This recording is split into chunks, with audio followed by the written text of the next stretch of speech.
Hey guys, Silver Horse asked about what the welder was, and one of the other guys had asked if what the welder looked like. This is it. It's a Chinese welder made by or made for Smiley Tools. I don't think Smiley Tools is selling too much on eBay anymore, but I'm not sure. I haven't checked for a couple of years.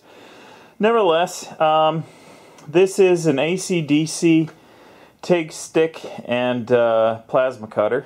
3-in-1 unit. 160 amp and digital display and all this and that. You really don't need the AC unless you're doing aluminum. At least that would be the most common metal I could think of that you'd need it. As far as that for any purposes that I'm working on with the steel, the only ones that really matter here, pulse width, pulse frequency, clear width, that's all related to AC, so those don't matter. Upslope, downslope is just the amount of time before and after you hit the trigger, where it's either the trigger or the pedal, how long it takes before it ramps up to your set current rate. Oh yeah, pulse current has no meaning for obviously for DC as well, so that can be ignored. So basically, of the 8 knobs that you got sitting in front of you, only 4 are relevant, and those are upslope, downslope, which is, like I said, the ramp up and ramp down of the current flow. Base amps, which doesn't mean anything if you've got with this unit if you've got the pedal connected. And post gas is how long you want the gas to run after you release the pedal or release the switch. With this unit, the one thing I do find frustrating is the fact that the base amps is disabled when you have the pedal connected, and it'd be nice if you could set the maximum amperage so that you could tune this up and down to the pedal, so you'd have finer control at lower currents, like when I'm welding like some thin metal. Pedal is nothing special, just got a switch and a potentiometer in it. Oftentimes when I'm using this unit with some thin metal, I also connect up the switch on here, and what I can do there is, without touching the pedal, I can start the arc, and it's at a very, very low current setting, and then I can increase the pedal there. I found that works fairly well for me at times. This is just an air-cooled torch. I do have a water-cooled torch because I found that when I'm welding thicker metal, like when I'm welding tubing together and I don't need low current, the air-cooled one gets pretty hot. I've got all the gear that I was going to use to make my own Tig water cooler, just a circulation pump and a reservoir of antifreeze, but I haven't gotten around to doing that. I have so many projects on the go, it's insane.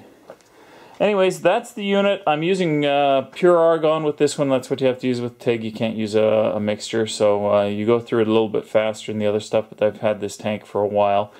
I don't know when I bought it. I don't imagine it has a date on it. Probably not, no. I'd have to look that up when I got that one last. I don't remember. Lasts a fairly long time. As far as the other appliances, there's that's a machine torch, which was last on here when I was playing around with it, trying to get it to work with my little CNC unit. I haven't abandoned that. I'm just working on the summer projects, which is vehicles. I'm just looking for where the regular torch is. I don't see it. This unit didn't come with the argon regulator. I think most of the ones do now.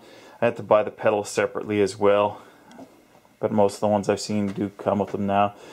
If you're not ever doing aluminum, you could get away with a DC welder without ever even being worried about it, and that would simplify things. I've seen some of those ones. I've seen these ones going for around $800 to $1,000. I paid over $1,000 for this thing. I can't give you an exact number. I think with shipping it was around $1,200 or $1,500.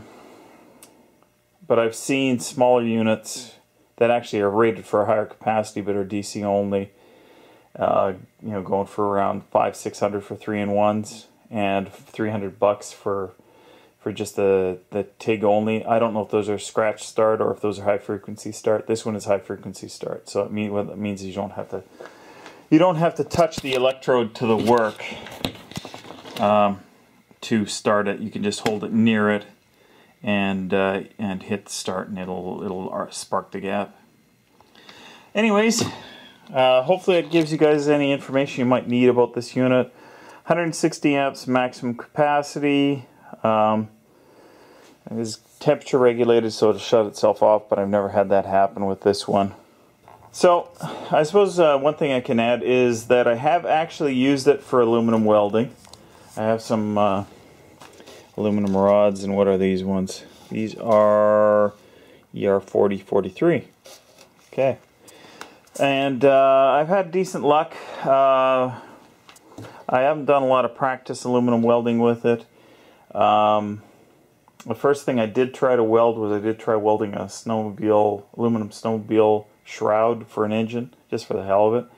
And it worked well enough, and apparently castings are one of the harder things to weld in aluminum.